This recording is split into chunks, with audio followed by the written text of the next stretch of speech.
Hi there, my name is Mel Solon. The Relationship Compatibility course you're about to view may not be needed by everyone. However, if you can answer yes to any one of the following 4 questions, you'll find this course surprisingly helpful. 1. Are you single or divorced and in the market looking for the love of your life?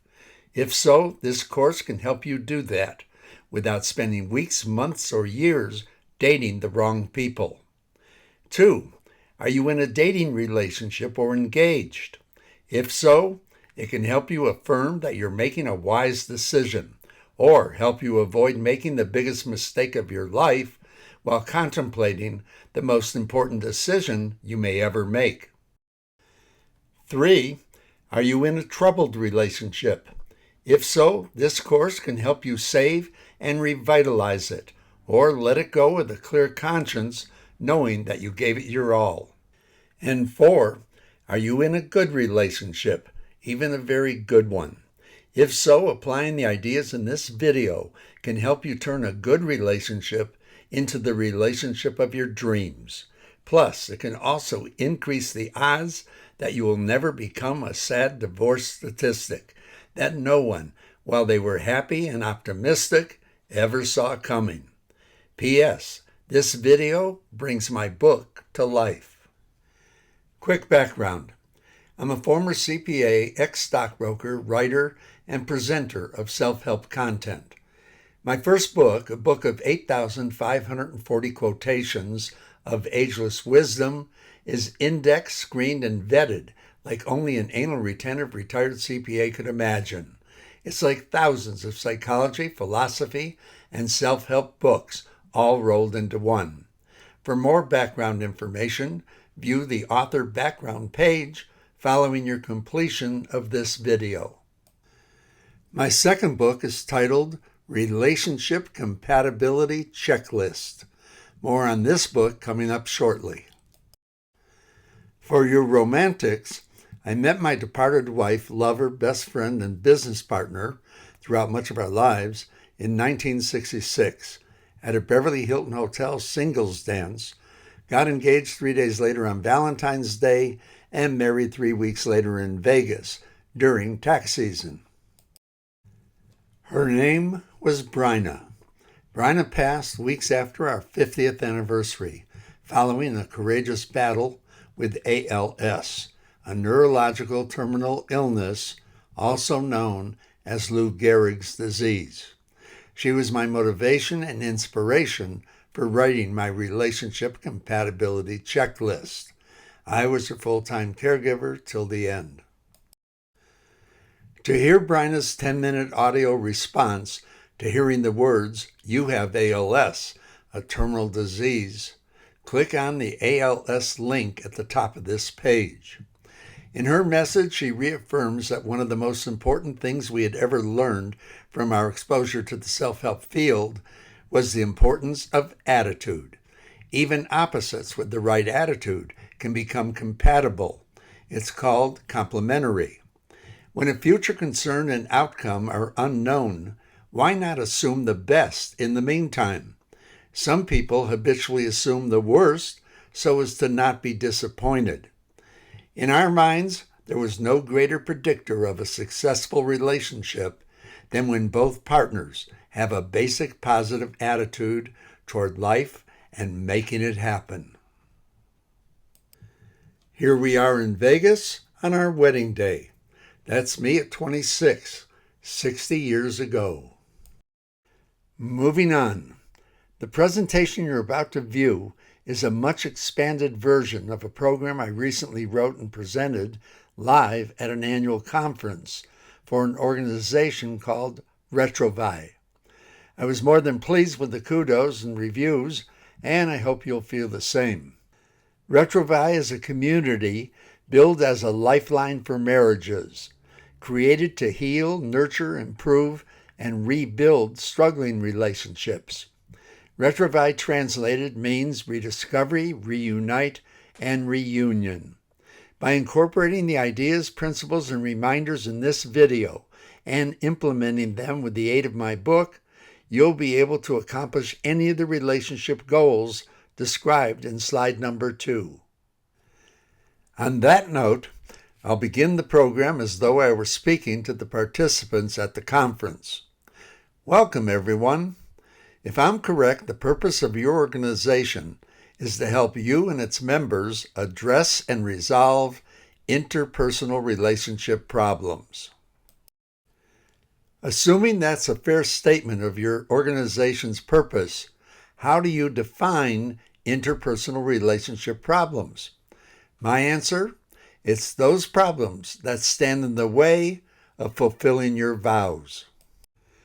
Your vows to love and to cherish, for better or worse, for richer or poorer, in sickness and in health, till death do you part.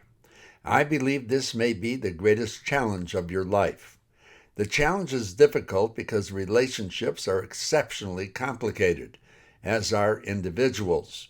And what makes them so complicated is that each partner is constantly struggling to find a fair and healthy balance between the selfish wants and needs of their egotistical nature and their loving desire and need to often be selfless and altruistic. As a jumping-off point, my approach to building relationships recognizes 7 major premises. But first, since the program focuses on avoiding and resolving problems, here are 3 famous quotes on problem solving from my first book. 1. No problem can stand the assault of sustained thinking. 2. A problem well stated is half solved. And 3. You can't solve a problem with the same kind of thinking that caused the problem in the first place. And now, premise number 1. Vows are broken for both big and little reasons. Ask anyone who's been divorced, what about your partner got on your nerves or drove you crazy? Does the toilet paper come over the top of the roll or from the bottom? What time does the TV get turned off in the evening? What time does the alarm go off in the morning? Who controls the thermostat? Who's responsible for changing diapers and potty training? Who cooks and who does the dishes? How often should sheets be changed? Will there be sex before marriage? How would you respond to infidelity? Are you open to sleeping in separate bedrooms?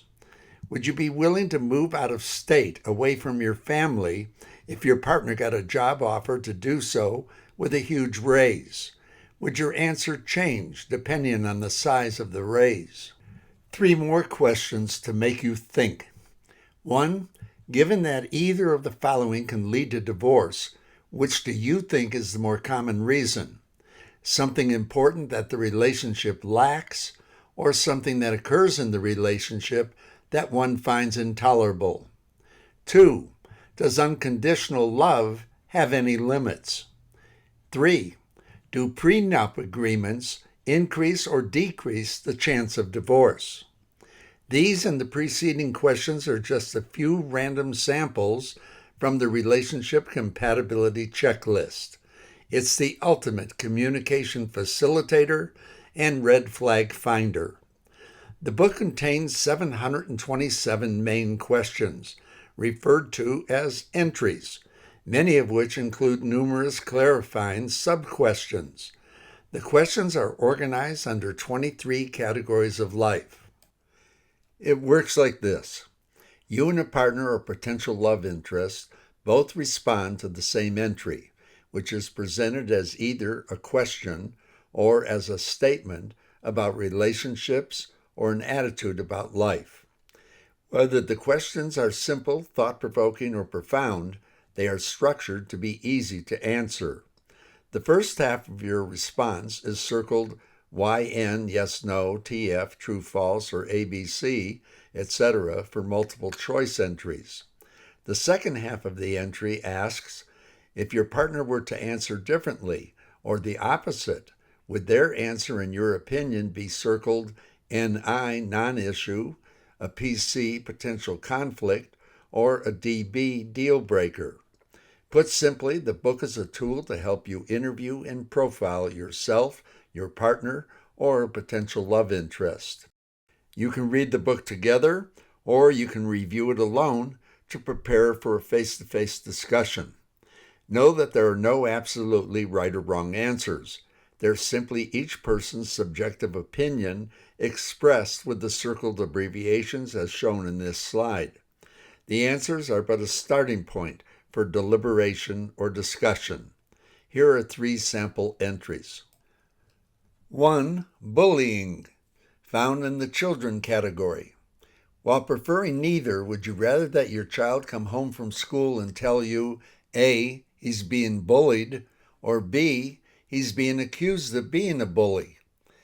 Is it a non-issue? Either way, a potential conflict if you and your partner disagree, or a deal breaker if you disagree.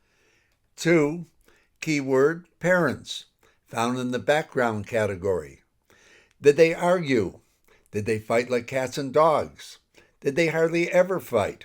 Was one dominant? Which one? Was one submissive, passive, and easygoing? Which one? Were they equals? Were they different outside the marriage? Third example, character. This one is found under the looks and appearance category. Can you judge a person's character by their appearance? In other words, can you tell a book by its cover? Can you tell by looking at someone if they're a liar, a criminal, a child molester, a domestic abuser, or a good or bad person? How important is character versus money, fame, or power? Personally, I don't believe you can tell a book by its cover. But with 727 entries, I believe you can not only get inside the cover, but each chapter will get you inside your partner's head in each one of the 23 categories of life. 2 more questions and my answers. First, can you change the past? My answer is no, but with the support of therapy, one-on-one, or group, plus relationship retreats and my book, you can change the way you look at the past. And by viewing it from a healthier and wiser perspective, you can remember it less emotionally. As a result, you can effectively change the past and how it affects you in the present. Question 2, how long do you expect or hope to live? Very important question since we plan our lives around our hopes, beliefs, and expectations. Before estimating your life expectancy, consider that the maximum human lifespan, or the age at which humans are biologically capable of living, is documented so far at 122 for a female and 116 for a male. She from France died in 1997. He from Japan died in 2013. When estimating your life expectancy, do not use insurance company actuarial tables. They include practically all causes of death, including those that result from poor decisions and self-defeating lifestyle choices. Note that attitude in a happy marriage can increase life expectancy, and a bad attitude and an unhappy marriage can shorten it. The questions in my book are simply intended to get people talking about life and those issues that may affect relationship decision-making. Not only will working with my book help readers address and resolve relationship differences, but it will also help them discover what their problem or problems really are, not what they defensively say or think they are. Or they may discover that what they think is a problem is actually a consequence of an issue that's not even on the table or under discussion. For example, you may be blaming your problems on infidelity, adultery, disloyalty, breach of trust, or unfaithfulness, when the focus should be on the issue or issues that led to the relationship destructive behavior. Premise 2. You and most everyone are searching for the love of your life. Or you've found yours, but it needs some maintenance and repairs, or maybe an overhaul. If so, you've come to the right place. Premise 3. Everyone loves a love story, yet most endings are not storybook. According to the American Psychological Association, approximately 40 to 50% of first marriages end in divorce, despite all of the typical relationship advice books ever written. Throughout this presentation, you'll gain insight into why this statistic has remained relatively unchanged in the last 50 years. It also explains why the world needs work. After all, how can you expect countries to get along if people can't? Fix the couple, fix the family, fix the world. Incidentally, the breakup rate for dating couples is 85%. Another incidental statistic: what percent of divorces are initiated by women? The answer, depending on the source and criteria, is between 70 to 90%. Given these statistics, some people ask, why get married? Why involve the state in your affairs in the first place? 1. Marital laws help resolve the inevitable legal issues that arise when ending entangled relationships that involve money, property, business, or children. 2. Without legal ties and public vows, more people would give up and walk out of a relationship over petty or relatively minor issues, only to regret doing so later. Some would say, why not stay single altogether? That way there'd be no one constantly judging you and telling you that your opinions and decisions are all wrong. With a well-chosen partner, this is much less likely to occur. Premise 4, the grass isn't always greener, which accounts for second, third, and even fourth marriages. The divorce statistics for those marriages is even higher than for first marriages. People are obviously not getting smarter through failure. Then there's Elizabeth Taylor, who was married 8 times to 7 men, Richard Burton twice. Premise number 5. People generally only allow themselves to be known by others to the extent that they want to be known. Relationships, therefore, often fail because people make promises and commitments to each other and get married without really knowing each other. The getting to know each other phase is further complicated by the fact that when first meeting or dating someone, people are on their best behavior and not fully authentic. In short, they begin a relationship with problems that they have yet to uncover, problems they sense but have yet to address, or they may simply not be a good fit. In many cases, their decision is based on a desperate need for companionship, or on little more than looks, sex, and chemistry, which they call love. Note, while chemistry can be initially exciting, compatibility is generally considered more important when looking for a long-lasting, fulfilling relationship. Believe it or not, some people put more time and energy into buying a car than they do into choosing a lifetime partner. Fortunately, in the same way that a fax report comes in handy in discovering that a car's been previously damaged, my book can serve a similar purpose in uncovering hidden or potential problems in a love interest when shopping for a lifetime partner. Premise 6. Putting the relationship back together requires getting reacquainted. And getting reacquainted means getting to know each other, really know each other, at a whole new level. Getting to know yourself and your partner and the dynamics of your relationship compatibility is at the heart of my book's problem-solving process. Lastly, premise number 7. What do you think is the single greatest obstacle that makes finding the love of your life and fulfilling your vows the greatest challenge of your life? My answer, you and your partner are unique among the billions of people on Earth. Beyond your physical looks, face and body, you're unique because of what goes on in your mind. Everyone knows this, but how unique? My answer, immeasurably so. You're incomparable, irreplaceable, and unduplicable. Think about that for a moment. How can I say immeasurably? Consider that your brain is comprised of 100 billion neurons. Each neuron can communicate with other neurons through thousands of synapses and dendrites. This produces a number of possible connections in the mind so large it exceeds the number of elementary protons and neutrons in the universe, plus all the grains of sand on all the beaches of the world. To grasp the size of these numbers, consider that with only 9 digits, a Social Security number can produce 1 billion possibilities.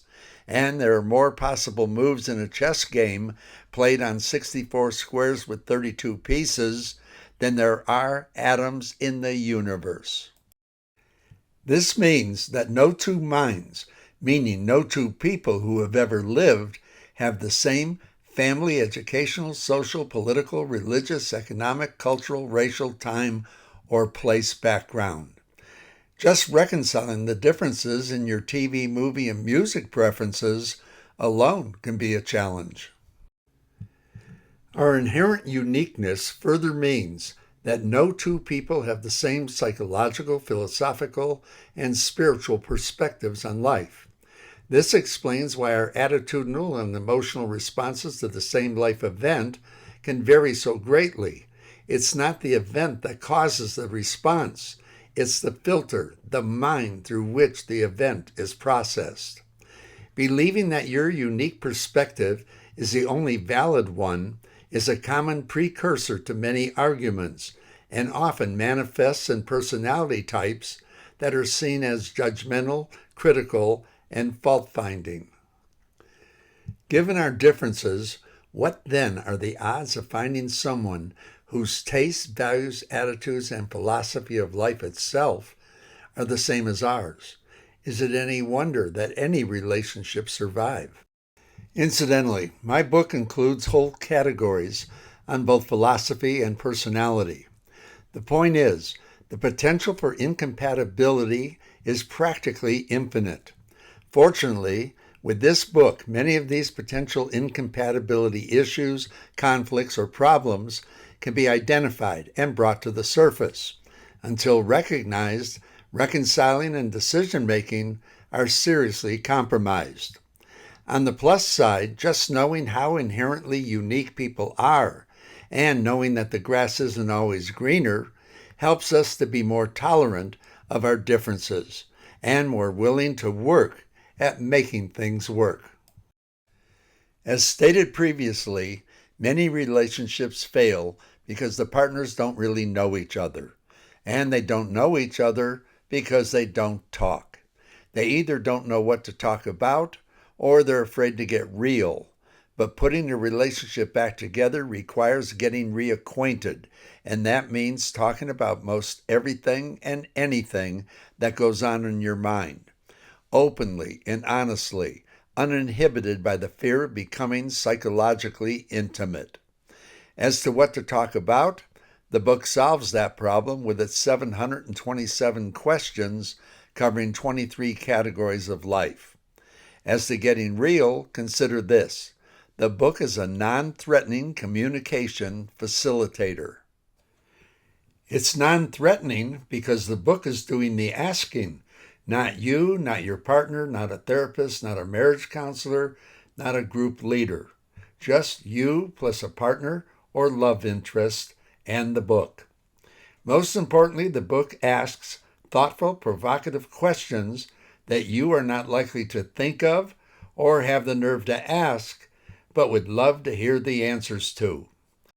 This makes it easy for couples to talk about practically everything and anything in all 23 areas of life in a fun, non-defensive, non-intimidating environment. In so doing, the book not only serves as a tool to help couples conduct self-help therapy, but it also provides a source of additional content or questions to bring to your personal marriage and family therapist. Ultimately, your goal is to do whatever it takes to bring you and your partner closer together. While the book is not an advice book, the ideas, reminders, and advice that follow can help any couple communicate more effectively, get along significantly better, and reduce the likelihood of divorce. First, understand that getting along takes work and a tolerance for conflict. However, given our inherent differences, if there's no conflict and never an argument, one party may be dominant to a fault. Getting along means further being kind to each other and learning to apologize as well as to forgive not only your partner, but yourself as well, including forgiving your friends, family members, or any relationship worth saving. Consider this reminder.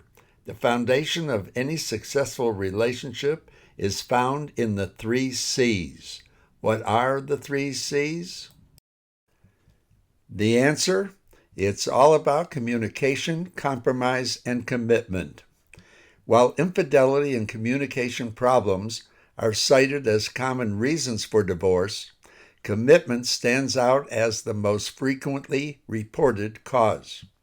Commitment begins with our vows. Spoken before one's God, friends, and family, they represent the verbal and psychological commitment that our promise to support each other now and in the future is real, and that neither partner is going to throw in the towel nor bail at the first sign of trouble.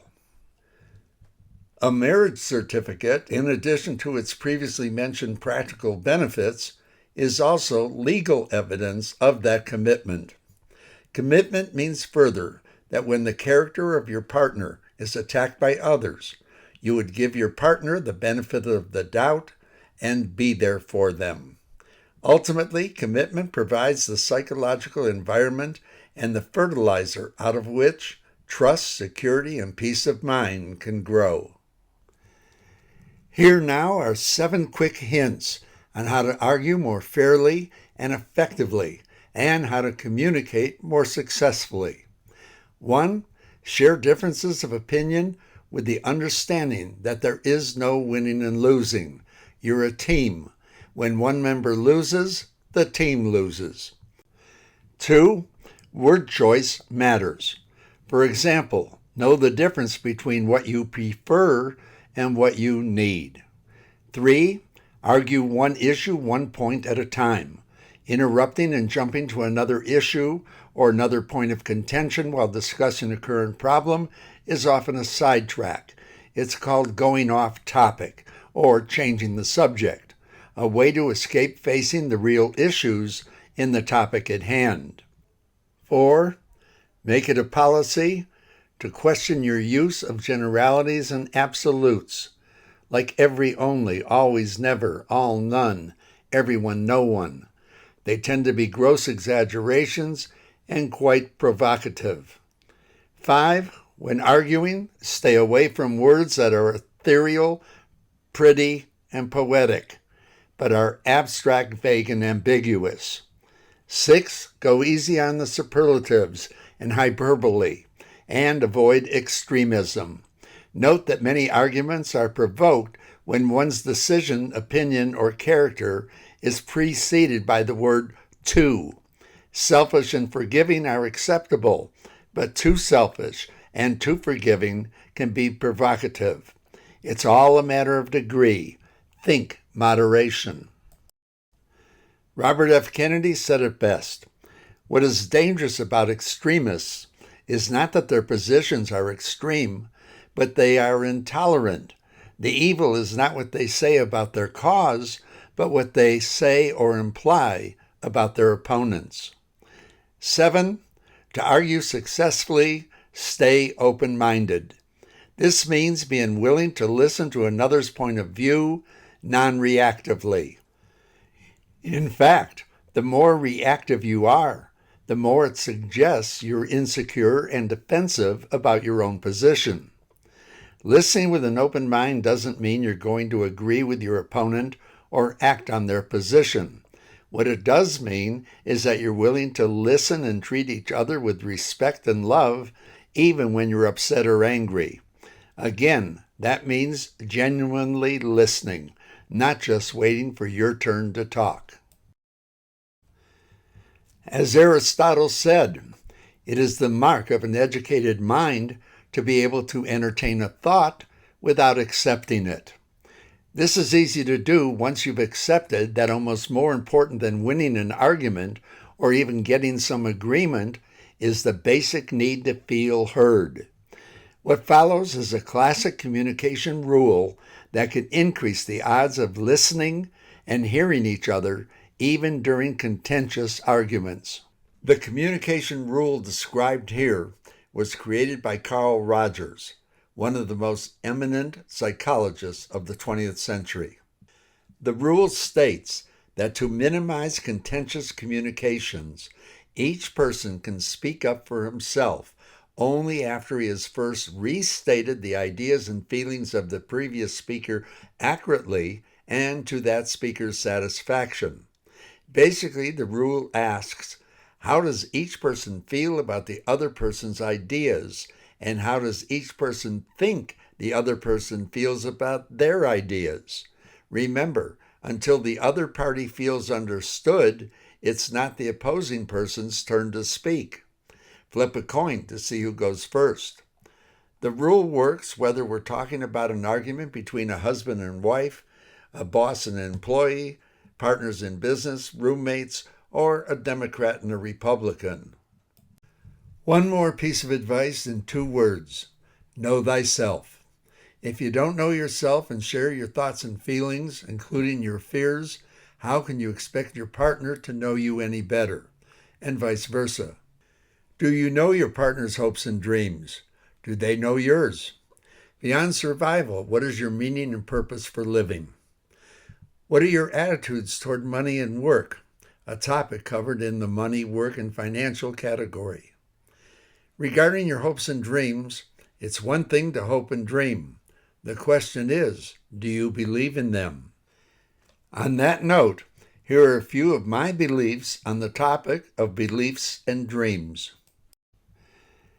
If there were anything that partners need to agree upon more, it's a belief in their relationship and their dreams.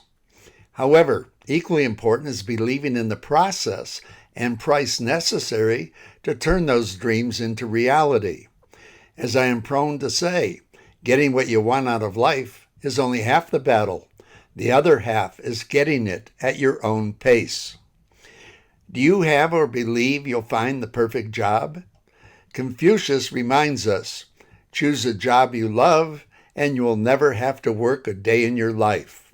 Or as Katharine Graham said, to love what you do and feel that it matters, how could anything be more fun?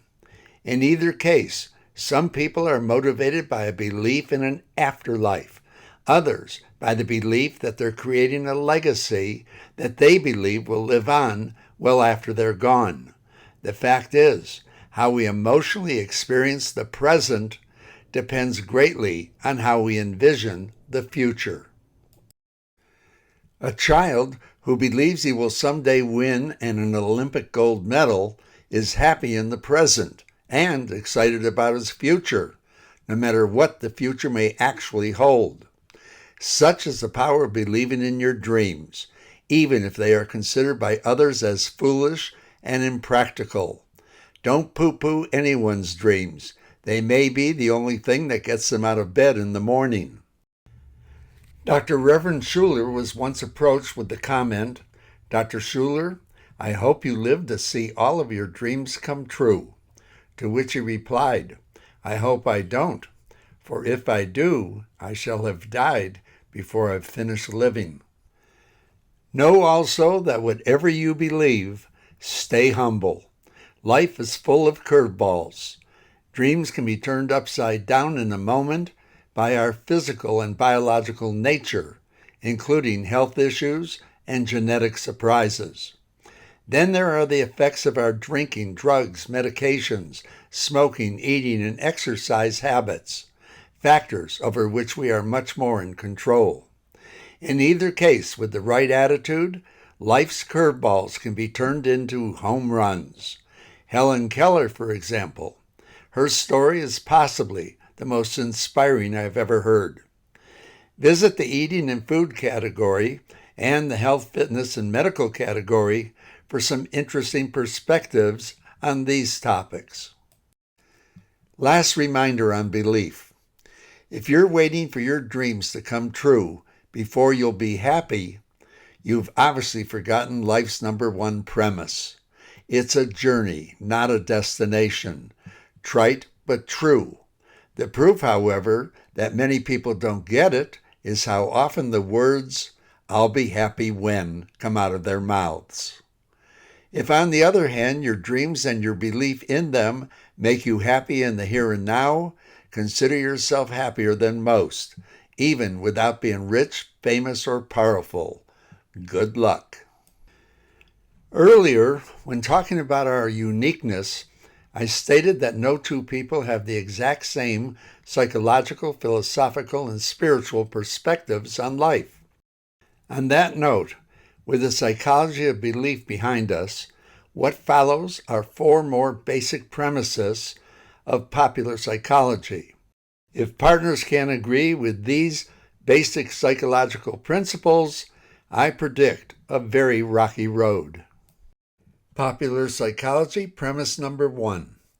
When judging your life, whether the good, bad, best, or worst of it, the way you think is responsible for most of it. So say the following 4 authors.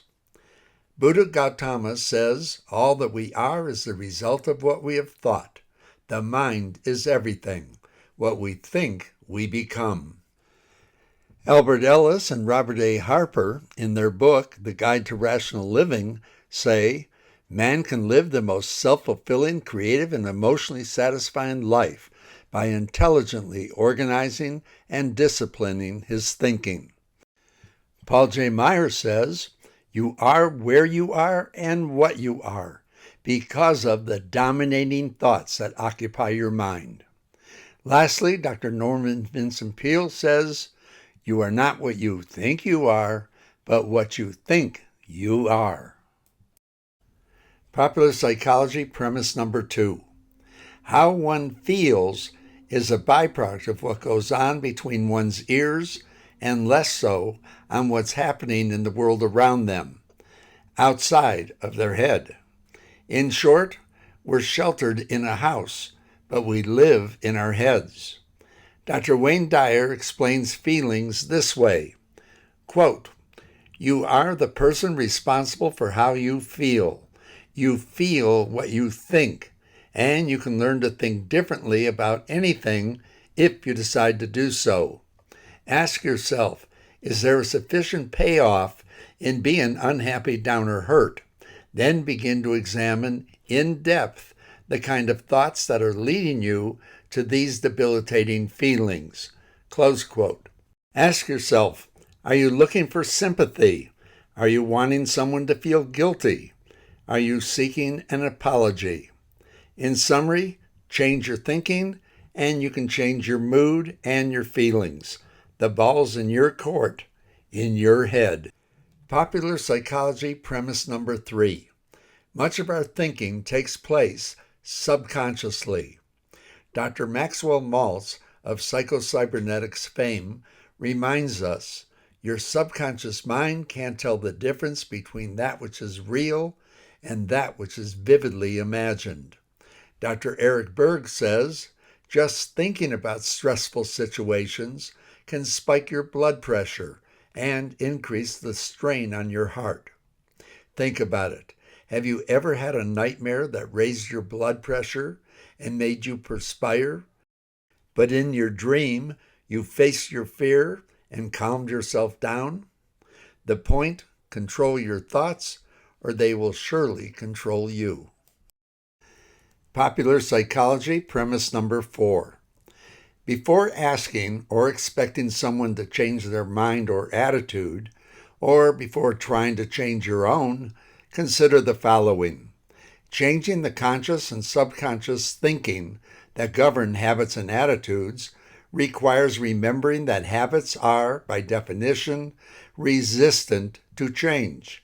And since attitudes are simply habits of thought, they too resist change. The principles that follow are often applied in therapy to help people break bad habits, such as overdrinking and smoking. When applied, these principles work quite effectively. Understand further that you can't actually break or change self-defeating habits and attitudes, nor can you erase or replace them. They're recorded and rooted in the neural engrams of your brain. What you can do instead is bury them under new habits and attitudes that are more constructive and life-affirming. The new attitudes are then reinforced and internalized through repetition and affirmation by regularly rereading, rethinking, and ongoing exposure to new supportive ideas. New habits are habitualized by regularly practicing them.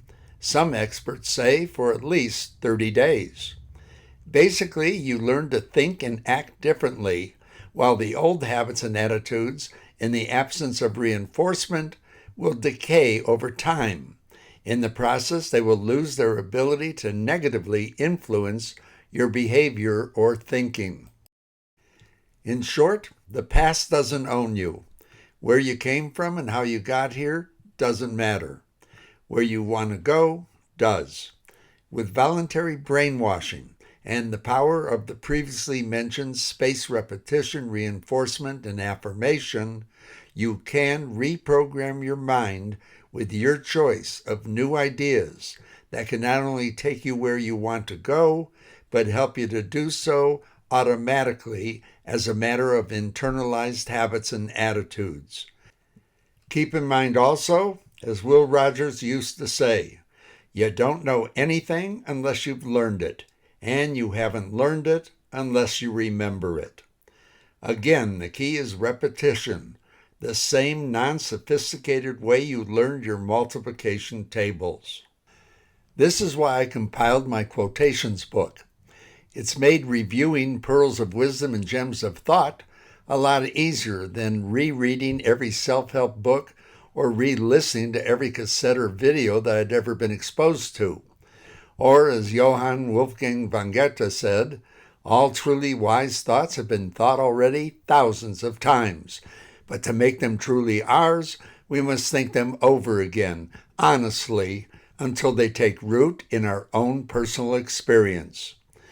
We understand this intuitively, which is why people go to church, temple, mosques, or therapy on a regular basis, or why they reread self-help books or re-listen to positive audio recordings more than once.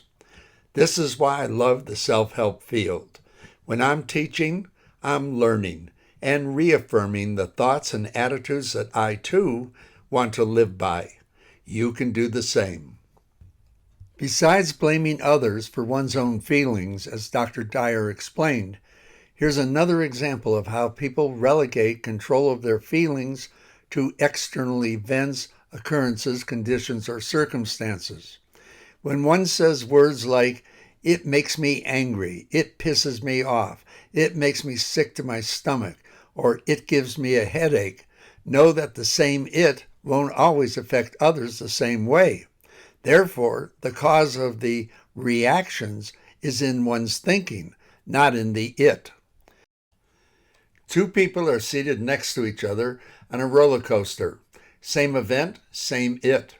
One is screaming like a lunatic, the other is laughing hysterically.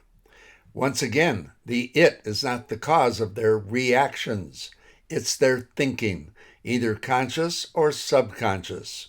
In an argument, the idea shows up under the post hoc ergo propter hoc fallacy. This is a logical fallacy where one assumes that because one event happened or followed after another, the first event must have caused the second event. Same with politics. News items don't make, compel, or cause people to do anything. Their reactions will depend on their thinking. Similarly, in domestic violence cases, the disputants deny responsibility for their actions with statements like, "He made me lose my temper," "She made me hit her," "He made me shoot him." Note that while behavior in a legitimate case of self-defense can be quite reactive, behavior in general is a matter of choice and free will. Unfortunately, as explained in the slide on habits and attitudes, free will is not as free One's habits and attitudes are internalized in the subconscious. You, however, as boss and controller of your mind, can, with conscious intent and some repetition, reinforcement, and affirmation, choose to reprogram your subconscious with new attitudes and new ways of thinking. The message is clear. People need to stop blaming the it's in their lives for how they feel, react, or behave, and begin accepting greater responsibility for their feelings and reactions. Before leaving the topic of popular psychology, I want to make it clear that not all relationship problems can be remedied with talk therapy or by simply changing your thinking. With this caveat, here are two lesser-known psychological theories that can lead to greater insight into the nuances of what makes some relationships tick and others talk. The following two theories were brought to my attention by a respected psychologist friend. One is called attachment theory, advanced by John Bowlby and supported by robust research. The theory explains that people have either secure or insecure attachment styles. An insecure attachment, the product of early attachment trauma, will wreak havoc in relationships. Subtypes of an insecure attachment are anxious avoidant, anxious ambivalent, and disorganized patterns of relating. Healing an insecure attachment is a prerequisite to achieving a healthy, intimate, secure, and stable connection with your romantic partner. 2. The polyvagal theory by Dr. Stephen Porges explores the relationship between the autonomic nervous system, particularly the vagus nerve, and its effect on human behavior and emotions. He is also the creator of Safe and Sound Protocol, a music-based intervention used to help regulate the nervous system, promote social engagement, and help the body shift out of fight, flight, or freeze reactions when contending with stress and conflict. Back to the book. This book is unlike any relationship advice book you may have ever read, because it is not an advice book. No rules, no do's and don'ts, no always this and never that. It doesn't tell you how to think, nor does it preach or moralize, but it does tell you what to think about and what to ask when interviewing or profiling a partner or a potential love interest. Basically, the book is a tool to help you implement the ideas and principles shared in this course. In any case, it's a fun, easy-to-use red flag finder and thought-provoking conversation facilitator. If single, dating, or engaged, this book serves as the ultimate red flag finder, so that readers will never again have to spend weeks, months, or years dating the wrong people, which, had they vetted their prospects more diligently with this book, they would have foreseen how many of those relationships would have been doomed from the outset. If you're married and getting reacquainted, you'll learn things about yourself and your partner that you might otherwise not learn in another 25 years of marriage. Most importantly, you'll discover the obstacles that may be preventing your relationship from becoming the relationship of your dreams. In short, this book can not only help you decide whether you and a partner or romantic love interest are made for each other, but it can also help you decide in short order if you're not. In the personality and character category, you'll be discussing topics such as control, arrogance, know-it-all, and superiority, defensiveness, easily provoked and wound tight, forgiveness, self-esteem, sense of humor, and many more, positive and negative. In the process, your hope is that your partner or love interest displays little indication of having a persecutor, victim, or rescuer personality. Instead, you're hoping they reveal signs of being a person who is level-headed, even-tempered, and emotionally stable, one who is open and honest and gives you no reason to question their word or behavior, and someone who is real and authentic. They are who you think they are, inside and out. Next, in the appearance and looks category, here are 2 lighthearted entries. Head hair. How important is hairstyle? A, very, B, somewhat, C, not very. Is it a non-issue, potential conflict, or deal breaker? Would you date a guy who was bald or sported a mohawk? Would you date a girl with burgundy hair? How about facial hair? Facial hair. Is facial hair a non-issue, potential conflict, or deal breaker? Would you date a guy with mutton chops? Would you date a girl or woman with peach fuzz? If you're reviewing this with a partner and areas of disagreement arise, lighten up. Engage your sense of humor, remain calm, and discuss your differences civilly. Incidentally, whatever you feel about an entry, be careful not to underestimate the value of what may appear to be a petty or trivial issue. You'd be surprised, or maybe not, at how little it can take to start an argument, as can almost any discussion on politics or religion. In either case, arguments over major or minor issues can sometimes be quite revelatory. 3 final sample questions. 1 on marriage, 2 on divorce. On marriage, why do people get married, besides the following obvious reasons? Love, companionship, a meal ticket, legal benefits, children, sex, and often to please others. Other reasons to get married include housekeeper, handyman, nurse with a purse, playmate, trophy mate, or a guaranteed date on Friday or Saturday night. My book includes 35 more conscious or unconscious reasons why people get married. Personally, I believe the main reason we get married is that we're searching for that one person in our life with whom we can be totally real, 100% open and honest, without fear of being judged.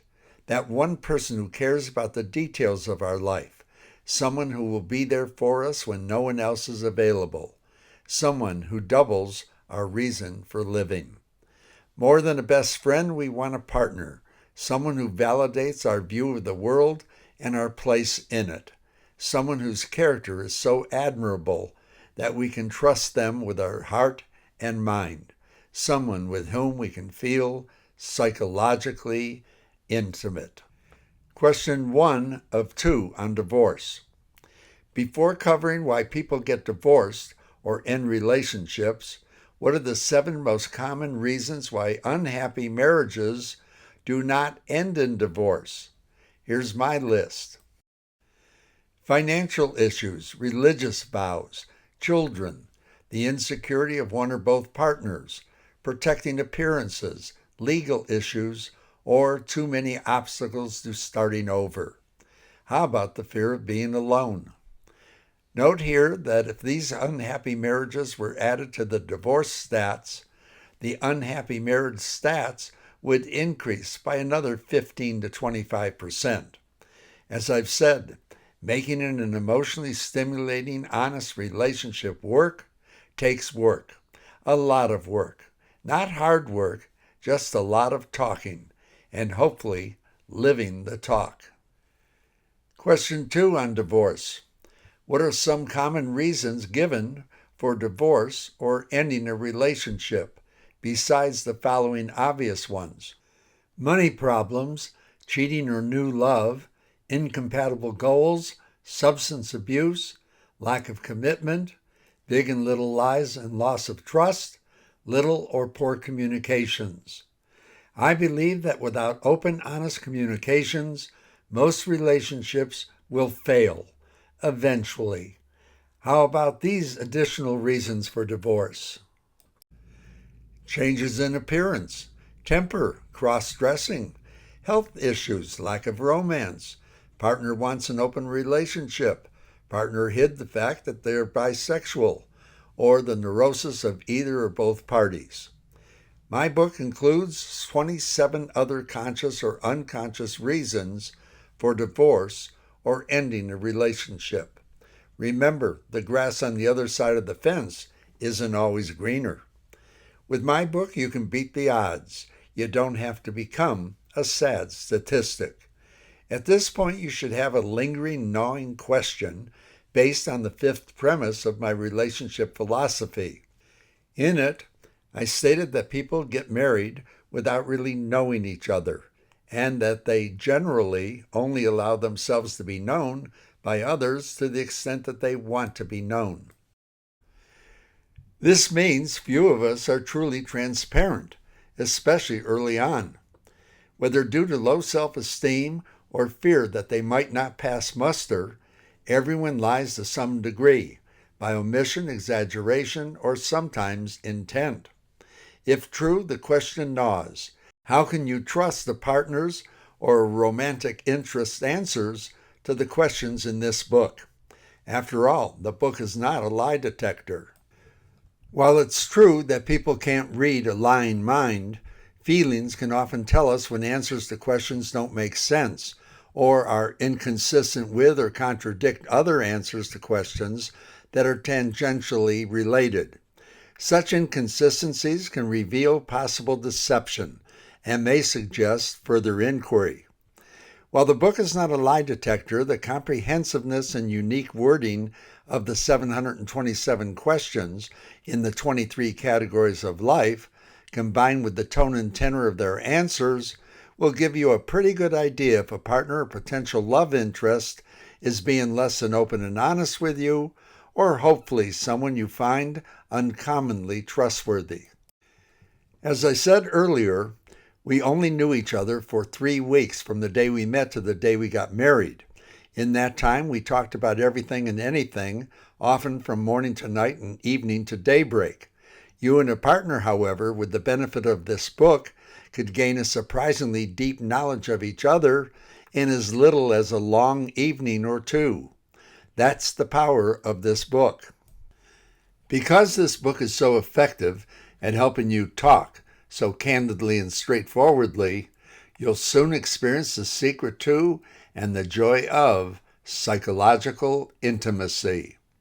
With this reference book, I repeat, you can beat the odds. You don't have to become a sad statistic, and you'll never again have to say, "If I only knew then what I know now."